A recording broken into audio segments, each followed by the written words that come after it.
Anybody who talks about self-made is like, I'm skeptical. I would approach like 100, 200 people a day in the street, and that really forged my confidence, man. This seemingly maybe non-related thing that you're doing right now, it's going to inform what you're likely wanting to do in the future.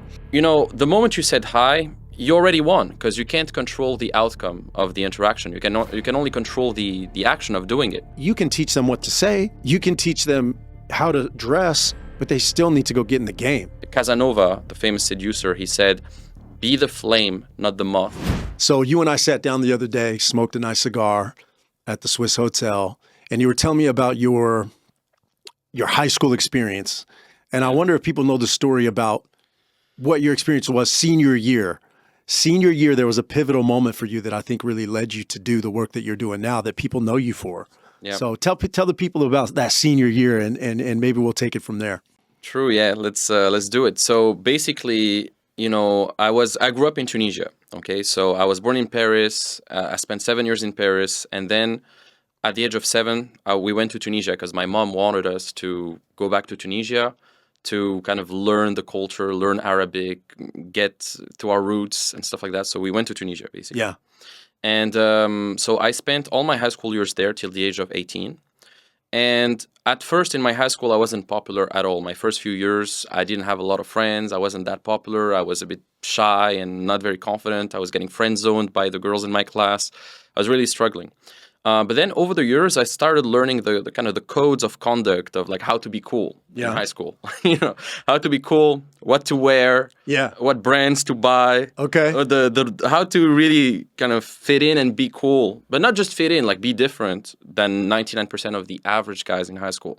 So I started really becoming, you know, better, more attractive. I started hitting the gym actually pretty early in high school when I was 15 years old. That's when I started training at the gym consistently. I had a gym near my house. Yeah. And I was playing tennis at a pretty high level too, and football. But anyways, that's another story.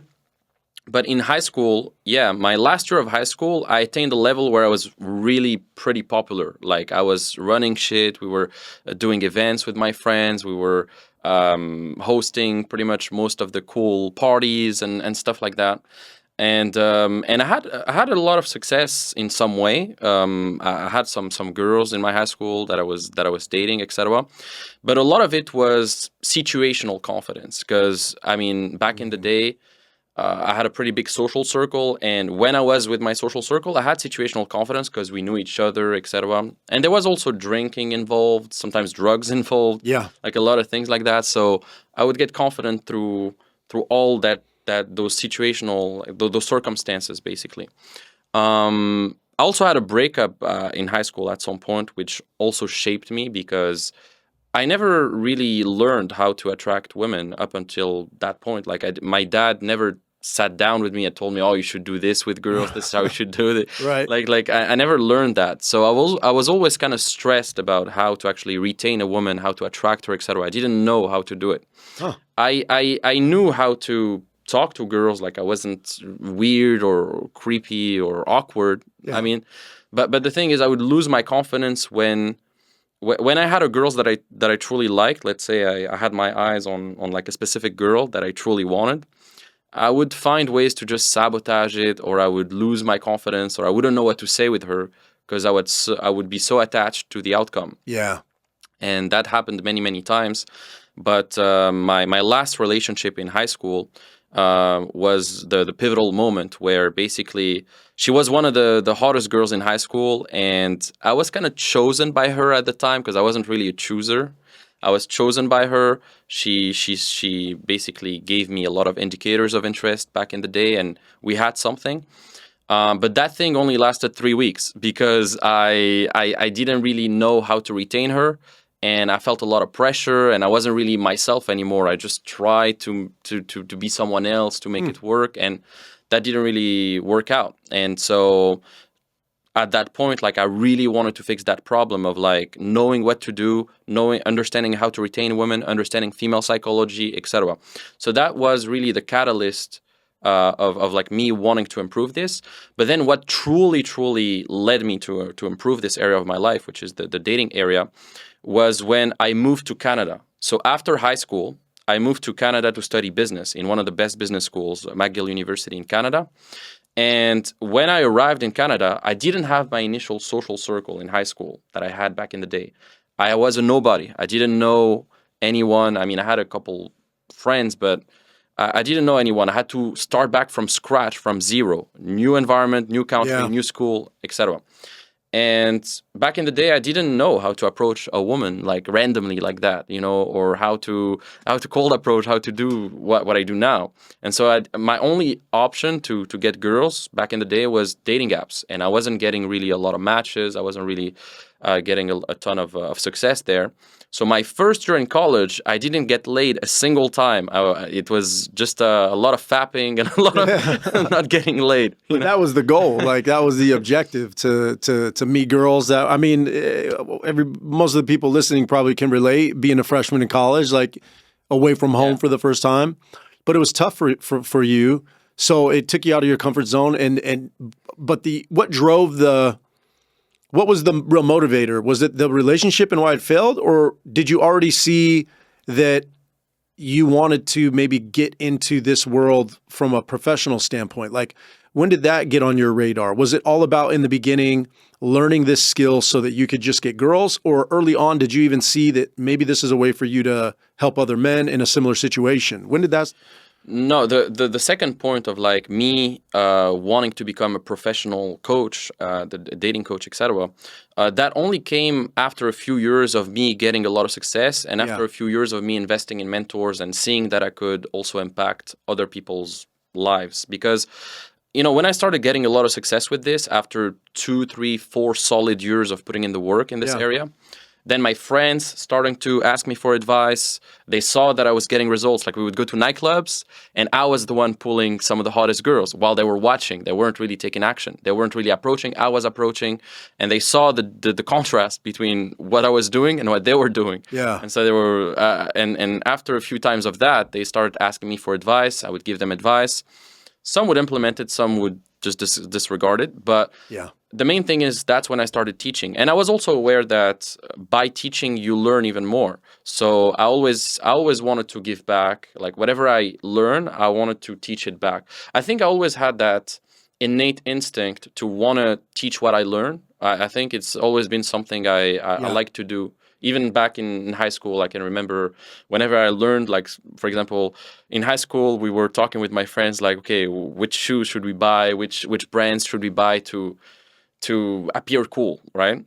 And a lot of times I was the teacher of my friends, like telling them like, hey, look, these guys, they're successful, they're getting girls, you should do this, you should buy that, you should do this. Yeah. And I was the one like kind of teaching them like what cool things to do a lot of times. But I got taught by other guys too. So I had my mentors, and I always wanted to give back and teach it to others. Like and that was the same for any area. Whatever I learned, I like to give back and teach it. I love the point that you made there about you learn best through teaching. I think that's a really good, powerful point that you just made really well there. Yeah. Just to come back to the story. So my first year in college, as I said, I didn't have a lot of success. It was a kind of bad year in dating terms. Yeah. I had a lot of fun. I went to parties, etc., but I wasn't very successful. And since a young age, back in the day, I wasn't super into personal development, but that was also the catalyst of it, because my mom, she's like a coach in Tunisia. She coaches a lot of people in Tunisia. And since I was young, like at a young age, she would drop books on my desk, like books subtle. Like The 7 Habits of Highly Effective People, or Think and Grow Rich, or whatever, like books like that. Yeah. And at that time, when I was in high school, I didn't care about that. So I wasn't ready. I wasn't in the right paradigm to receive that type of information. Yeah. I was in a completely different paradigm. I didn't really care about that information, so I would disregard it. But she left me some books in my luggage when I went to Canada.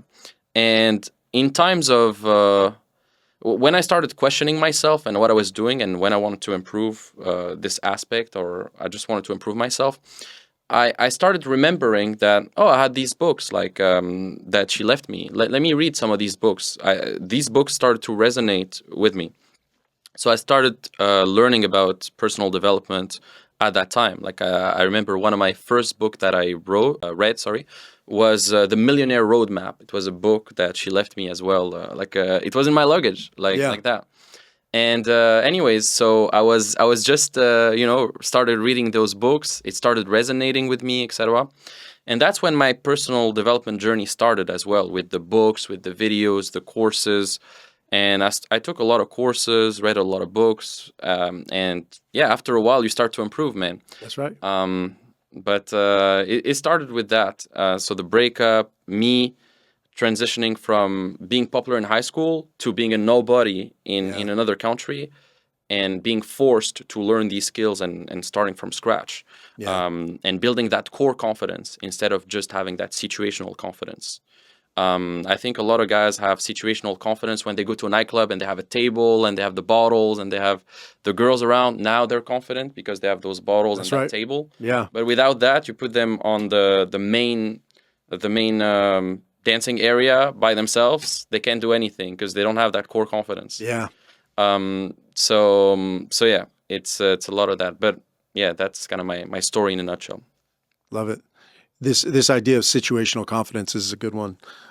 I talk a lot about conditional confidence, and then false confidence, and then unconditional confidence.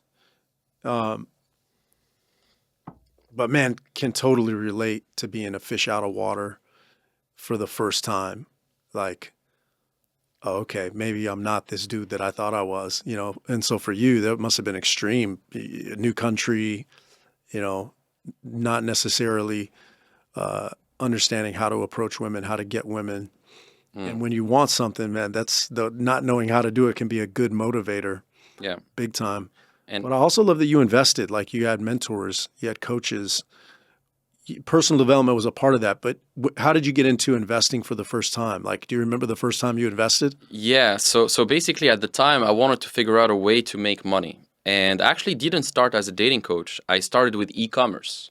So back in the day in 2016, something like that, that was like a big wave of like drop shipping. Even now it's still trendy, like drop shipping and stuff. Yeah. But back in the day, Shopify was the new opportunity, drop shipping, etc. So I saw an ad on the internet, like it was a $47 ebook on how to make 1 million in e-commerce with Yeah. dropshipping, whatever.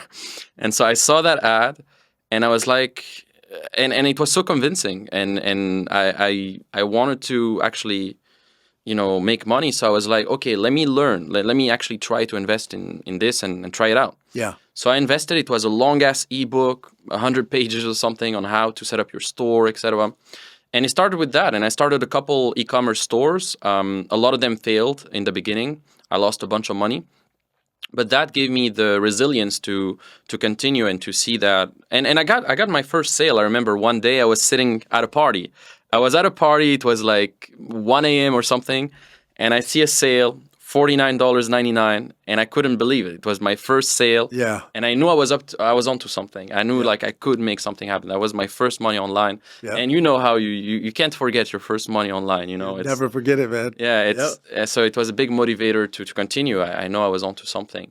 But then I've invested in many areas, and I've always, I know the importance of mentors, like since a young age. I had fitness coaches, even tennis. I used to play tennis a lot. Yeah. I had a lot of tennis coaches when I was younger. So I know the importance of investing in that and learning from people who are ahead of you. So that's what I did throughout my life. That's what I still do. I still invest in masterminds, programs, stuff like that. Super important. Yeah, man. And that's what when you get around people, you learn a little bit about their story, and then you see dynamics of their personality.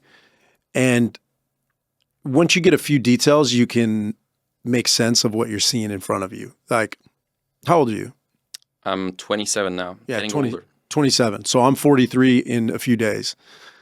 But you could be sitting right there at 20, what? 27? 27. 27, at 27. And I could have a friend of mine in my inner circle that is 6 years older than me right there. And we could take maybe another one of my buddies who is 36. And I would consider everyone here successful. But before I knew their outcomes, the ingredients of mentor coming up in the conversation, the ingredients of facing adversity and then figuring out a way to overcome it Yep. through your own work. These are just little ingredients that let me know, like, I'm in good company, because success leaves clues. And that's what I love about hearing somebody's story. It really helps you understand a person to get them to talk about their story, because people talk about what they care about.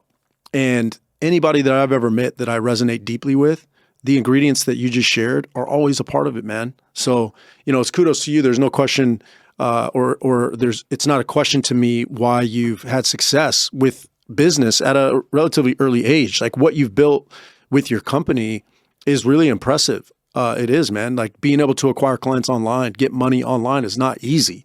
The amount of skills you have to have of selling, of marketing, of being able to create intellectual property into a product. Yep. You've done all those things, and you're getting results for your clients. So that's kudos to you at an early age. I mean, it's my mentors, man, mainly as well, Yeah. Without that, that'd been hard to do it by myself. That's right. Yeah. Who does anything by themselves, really? I mean, truly, like, anybody who talks about self-made is like, I'm skeptical right from jump. You know what I'm saying? There's no such thing. Yeah. There's no such thing. And the mentors that you've shared, that you have, the big one is Cook, right? Owen Cook? Owen Cook. So Tyler, yeah. I mean, RSD Tyler back in the day, but Owen Cook, yeah. Yeah, it's one of my early mentors, yeah. I learned a lot from him in my journey when it comes to dating. Yeah. Definitely. But what I love is that you still call him a mentor. Like, that's what I think most people miss. He's somebody you paid to learn from. And I think a lot of people miss that modern day mentorship, you're going to have to pay for it. Like, I get people all the time when I go out that want to ask me questions about what I do. And I don't ever really try to answer those questions, because if they want those types of answers, they're going to have to pay for it. Because why? Not because I'm hoarding information or knowledge, because if they don't pay for it, they're not going to take it seriously. Yeah, when you pay attention, man. 100%.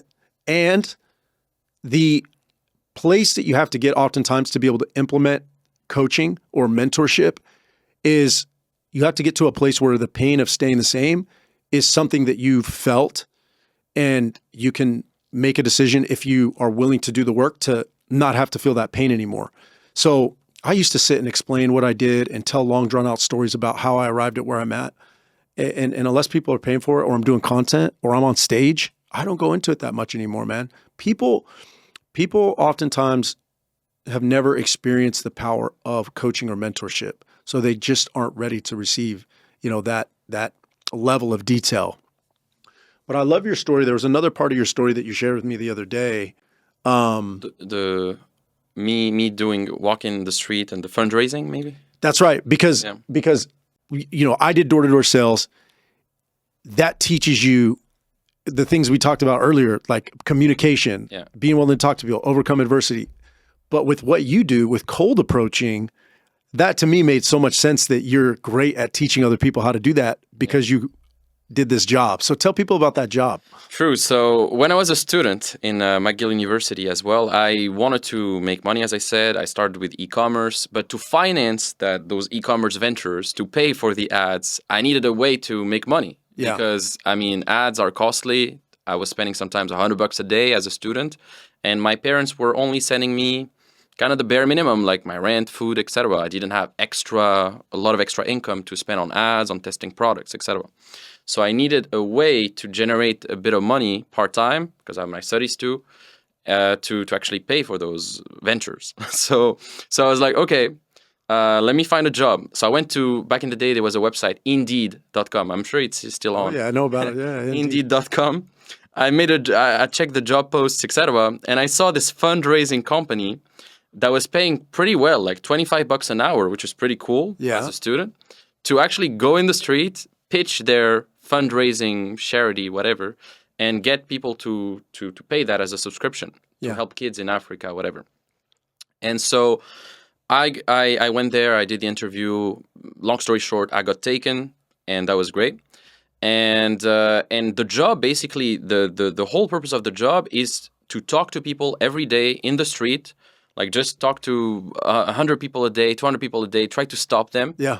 and have a conversation with them to be able to make them subscribe to give back to charity or whatever. Yeah. And so that's what I was doing. I was mainly approaching girls because I figured like girls are more like emotional buyers, and I figured that I could convince girls way more easily than guys to give to kids in Africa. Sure.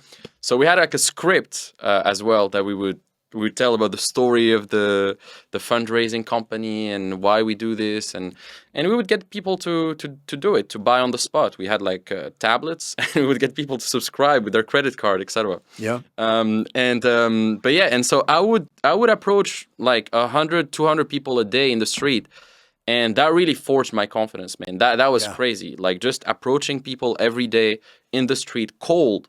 A lot of times they reject you. They don't even look at you. You try to stop them.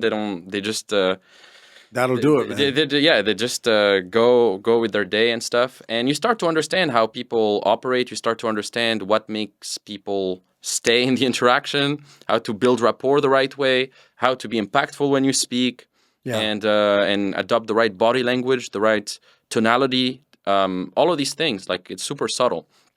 And a lot of times it's not about what you say, it's about how you say things. And even That's in right. dating, even in business, in sales, I mean, how you say things is a lot more important than what you say most of the time. But anyways, that job really gave me the confidence as well for my own dating life. Actually, a lot of the girls that I was trying to pitch for the thing, I ended up dating them. Okay. I would just take their number and Little we perk. would date. Yeah, it's a little perk also of the job, because I was meeting so many girls, like other student girls or whatever, that Yeah. I was approaching through the job, Yeah. and I was dating them. So Yeah, when I heard you tell that part of your story, I was like, "Oh, this makes so much sense," because I think so much of a lot of guys do this. They're so worried about where they're at, and if they're not worried about that, they're worried about where they're not at. So it's like, I'm not currently this guy with this car or this amount of money in the bank or these amount of investments. Or they're looking at where they are compared to where they thought they would be by now. So they spend a lot of time with that. What they don't realize, though, is what that's interfering with is them doing whatever they're doing, where they're at, to the best of their ability to learn whatever it is they needed to learn in that season of their life, because they don't understand how this seemingly maybe non-related thing that you're doing right now, it's going to inform what you're likely wanting to do in the future. yeah, And whatever you're planning to do in the future that maybe you're preparing for right now, you don't know where life's going to take you. And that's why I always tell guys, like, okay, you don't want to be an employee. You want to be an entrepreneur. Okay, great. But you got to show up every day and get the most and give the most out of where you're at, because you have no idea what you're going to learn in this season that's going to inform where you're going. And so when you even just give out numbers, you talk to 100, 150, 200, largely women a day. Yeah. I bet there were guys in that same exact job that only talk to 50, that only talk to 25. Like, what that tells me about you is that you're willing to do the work. And so that's just such an important message to send guys. It's, if they're dating, it's like, you can teach them what to say, you can teach them how to dress, but they still need to go get in the game. yeah, They got to go put in the work, do the approaches, get through the rejection, feel the pain of looking stupid or foolish or appearing that way or thinking you appear that way. And yeah, so that's why I love it. I did door-to-door sales for 2 summers, so it was largely the same thing, rejection after rejection. And that, like, you either sink or swim in that environment. Yeah. it builds you up, man. That's right. I think sales is one of the best professions to learn these type of things, and it helps with dating. I think dating is largely like sales; it's the same thing, and the same communication skills and psychological understanding that you would have in sales would transfer onto dating, and vice versa. The communication skills you learn in dating are going to help you with sales too. So, yeah, I worked with a lot of salespeople. Yeah. That have tremendously improved their sales results after they went through a phase of training themselves to cold approach women and building that confidence there as well in their lives. Oh, that's really interesting. Yeah. It really helps, man. Because how you do one thing is how you do everything. And sometimes, if you don't approach women when you know you should, as I said, like it really a tiny little drop of your self-esteem goes down, and that really has ripple effects in other areas too, including how you show up in your sales calls, how you show up in other ways. There's that, but also just like the mindset, it just gives you so much confidence when you know, okay, there was a girl I wanted to talk to, I went for it, regardless of the outcome, I just went for it, and I just did what I was supposed to do, and I live like authentically, congruently with what I want to make happen. So, yeah. How do you help guys overcome the attachment to the response from these girls? That's a big one. Yeah, a lot of guys they set super high expectations on how every interaction should go. Like they expect to get a number every single time, and if they get rejected, then it's bad. And their metric of success. A lot of guys, their metric of success is the outcome. Like, oh, if I don't get the number, if I don't get the date, then I failed. Yeah. But I would recommend people to, instead of putting that as the metric of success, just put the action of actually doing it as the metric. The moment you said hi, you already won, because you can't control the outcome of the interaction. You can only control the action of doing it. You can't control whether she has a bad day or not, whether she has a boyfriend or not, whether she's in a bad mood, whatever. Like, you can't control that. You can only control the action of doing it. So I'd say, really lower your expectations, because there's, the 25% rule. 25% of people will always like you for some reason. I don't know why. 25% of other people will never, ever like you. Another 25% of people kind of like you, but could quickly change their minds about not liking you. And another set of people don't like you, but could change their minds about liking you. And so there's always going to be people that are never going to like you anyway. So you have to be really at peace with the fact that it's a numbers game too, and you're going to have to kind of sift through the leads, and without the wrong ones, and delight the right ones. That's what effective communication is. Actually, effective communication is just weeding out the wrong people, like almost alienating the wrong people, and delighting the right people. And that's the same in marketing, in sales, in dating. Yeah. And the quicker I am rejected personally, the happier I am, because I'm quickly weeding out the wrong ones, so I can get to the right ones and not waste my time. I'd rather be rejected quickly than not being rejected and then wasting time. Yeah, it's such a subtle but powerful principle to adopt that a lot of people will miss that is a perspective that you've chosen. And I can see so much of your sales background in this. Like my first coaching job was as a sales coach. And one of the main things I learned while I was coaching other people on sales is how important those critical success factors are to define as it relates to income producing activity, right? So income producing activity oftentimes for people is the closing, right? But the close is 3-4 steps downstream from the dial. And then a step past that is the reach, like actually speaking to somebody. And the mistake in sales that guys will make is they'll think so much about the opportunity to close. Did I get the deal or not? And they don't just focus on the dial and the reach. Yeah. And so they're focusing on the wrong thing. And what I love about what you said is you're teaching and you've taught people how to control the controllable, to take the step that they can control and influence, right? Exactly. They can make the dial. They can't control if somebody answers. They can hang up and then call another person, the dial. But once you get the reach, now you start to really develop the skills. Somebody's responding. You can see this is somebody that's maybe in that 25% that maybe is interested. Okay, now I can work on those other skills that Limo's teaching me. I can work on how to read her or whatever you're teaching at that point. Yeah. But most guys just never get to that point. So they never progress because they don't focus on the thing they can control. So I love that you're teaching guys that. Yeah. Big time important principle in general. You teach about not just getting the girl, but keeping the girl. I thought that was really telling about who you are and just integrity in this whole thing. It's not just about picking up chicks. It's You're teaching people how to keep girls. What's would you say is the thing that helps guys keep and maintain the type of relationship that both people would want to stay in long term? Yeah, that's a great question, and this is something we teach 100% in my programs because obtaining a girl and retaining her, there's two different skill sets in a way. Now, some of these skills are transferable to each, but to retain a woman, you need to really live your life a certain way and be super in alignment with yourself and set like a lot of boundaries as well for your time, for your attention, etc. I think a lot of guys, what happens is I call that the pussification by 1,000 cuts. Basically, a lot of guys, they get into a relationship as an alpha. Like the girl is initially attracted to them for certain traits that they have. Like for example, leadership, self-confidence, all of that. They get attracted, dominance, all of that.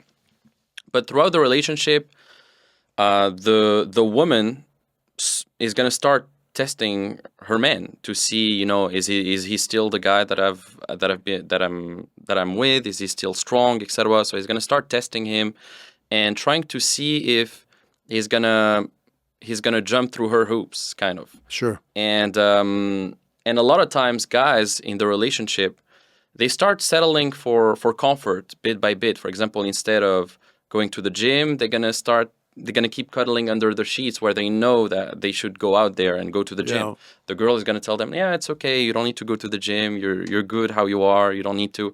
And the guys are gonna start pressing the brake on their goals instead of pressing the gas. They're gonna stop doing the things that initially made them attractive, and the girl starts losing respect. And then the girls also starts asking them to make concessions in their lives, in their works, etc. And the more they concede to that, the less they have power, and they start it's downhill from there, and they start getting betatized in a way, pussified by 1,000 little cuts of those little decisions, So it's really that, like, you need to be aware of that in relationships. Like you need to really be, in a way, non-compliant in many ways. Like a lot of times you want to comply to some concession that the girls wants to instill upon you. But if you comply too much and you start to do those concessions just to keep the peace in the relationship, then you start losing your frame, and you start losing the polarity, and she starts losing respect.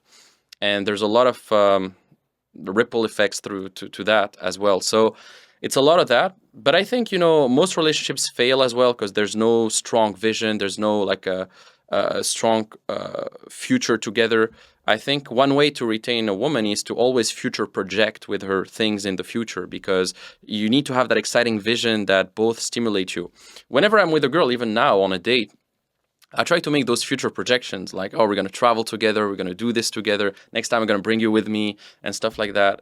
And that really makes her want to stick with me, because like she's kind of she's betting on a horse. Women like to bet on horses, man. It's like they're betting on a future always. Yeah. And you got to always make them picture a future with you, a future outcome with you. That way they want to stay in. But also, it's also like you need to make them invest in the relationship as well, because a lot of guys, they give, and they don't let the woman invest enough. And because the woman doesn't feel like she worked hard or extra hard for that relationship, then they're like just a free rider. And I always tell my guys, like, there's no free rider. You got to make her invest time, energy, thought, emotions, everything. Yeah. So always make her invest. That way she values the relationship even more, because we only value what we've worked hard to obtain, right? And hard to sustain as well. You got to always make her invest. That's the thing. And always future project, and always, keep your frame, keep doing the things that initially made you attractive. Don't press the brakes on your goals, etc. Instead, just keep pressing the gas all the time. So it's just that, man, keeping those things in mind. But there's so much more to it. I mean, sex also is a big one. You got to be good in the bedroom. Like, that's a big one. I think 80% of relationship problems could be solved in the bedroom. There's a quote like, the more dominant you are in the bedroom, the more submissive she's going to be to you out of the bedroom. Like the rougher you treat her in bed, the sweeter she's going to be outside the bedroom. There's some truth to it Well, in some especially if way. she's into that, Yeah, like there's so many rabbit holes that we could go down. But I think what's really relevant about what you're saying is geographically. Like, I think when there's no religious context I know we've got to be mindful of time, but when there's no religious context for the relationship or the girl, or even a spiritual context, then what you're saying is exponentially more relevant, meaning you become her God in a sense. And that's not what I want, because I know I'm imperfect and I know I'm going to drop the ball. And I know there's going to be times where I slip into a version of myself that's not my ideal self. And what I've experienced in a relationship where I am the person in her life is that when I'm imperfect, it puts her into that, what I would say, a very unhealthy form of relationship, which is she starts to just test me because she's trying to see if she can feel safety from me. And if I'm the only thing making her feel safe in her life, that's a problem. And so in these countries where I find there's not very much religion or structure, spiritually speaking, what we're talking about is so much more relevant. Like as a man in a relationship with a woman where you basically are her leader, her God, so to speak, your performance becomes very, very critical. Yeah. For me, I don't want to be in any situation where my performance dictates how my partner commits to me, because my performance is going to wax and wane. Sometimes I'm going to perform better than others. And that actually caused a lot of challenges in my relationship, is I realized that my imperfections interfered with her ability to rise above that. Now, that was a lot about her. That wasn't necessarily about me, because I'm always going to wax and wane with my performance. So yeah, there's some dynamics here that we could go a lot deeper. I know we're pressed for time. So do you have a framework, or do you have a methodology that you teach your clients? How do you kind of summarize what you do for your clients? Yeah. So basically, there's a whole process that I walk them through. I think 50% of dating and game in general is there's a lot of inner game, because your attitude, your philosophy, your inner beliefs, all of that's going to dictate your actions. So you really need to get aligned and dialed in when it comes to your beliefs, your vision, your self-image. But then from a place of self-belief and self-accountability, and when you have those goals and that vision aligned, then you can start putting in systems in place in your dating life that are going to lead to results, tangible results, like dates, etc. So there's three main ways universally that you could get dates all over the world. It doesn't matter if you're in Bangkok, in Nigeria, Estonia, US. It's always the same three ways you're going to get dates. Either you're going to meet women in real life via cold approach methods. So nighttime, you could go to bars, lounges, etc. You can meet women nighttime. Or daytime, it could be at the gym, in the street, at the grocery store, etc. And you have to understand how to approach women in various day-to-day situations. Yeah. And you have to learn how to conduct those interactions the right way to lead to results. So that's one thing I teach. The second thing I teach is online methods. So I think the best way nowadays, the biggest opportunity is Instagram. Yeah. That's when really Instagram. Yeah, that's where the vast majority of women are, and it's one of the best ways to connect with women online, because through Instagram they can see how you live your life, they can see your personal brand, they can see everything, and it's the real filter. Like even if you meet a woman on dating app, she's gonna want to see your social media, how you look like on social media. Usually, actually, a lot of women on their Tinder bio or Bumble bio, they're gonna put their Instagram because they know it's the real filter. Show me your Instagram, and that's the real social media that shows your lifestyle. So Instagram is huge online. That's what I teach my clients, how to really have a superstar dating presence, like online, how to show up the right way. And that helps with their business too, and all of that, with networking too. Yeah. And then social circle building. I think that's one of the highest ROI activity. If you're going to stay in a city for more than 2 months, you got to learn how to expand your social circle the right way, meet the right people, have a nice circle, because then through that, you can meet a lot more women, and you can set up a lifestyle that allows you to have women just come to you as Yeah. well. Yeah, it's more attractive. Yeah, I agree yeah. with that 100%. You need to have a lifestyle setup. It's a Yeah. bit like the Dan Bilzerian way, where you build your lifestyle, etc., in Yeah. a way where you have women come to you Yeah. instead of you having to. Because you can either have a top-down approach to dating or a bottom-up approach to dating. The bottom-up approach is you're like a little rat running around the mall trying to approach women. You're just like always having to chase, go, and approach. Or you have the top-down approach. You have that lifestyle. You have those events. You're building those events. You're hosting, and then women come to you now. Yeah. You're like Casanova, the famous seducer. He said, "Be the flame, not the moth. Like be the flame, where the moths are attracted to you because you're shining bright. You have all those events. You have all those things going on. They come to you." Yeah. That's good, man.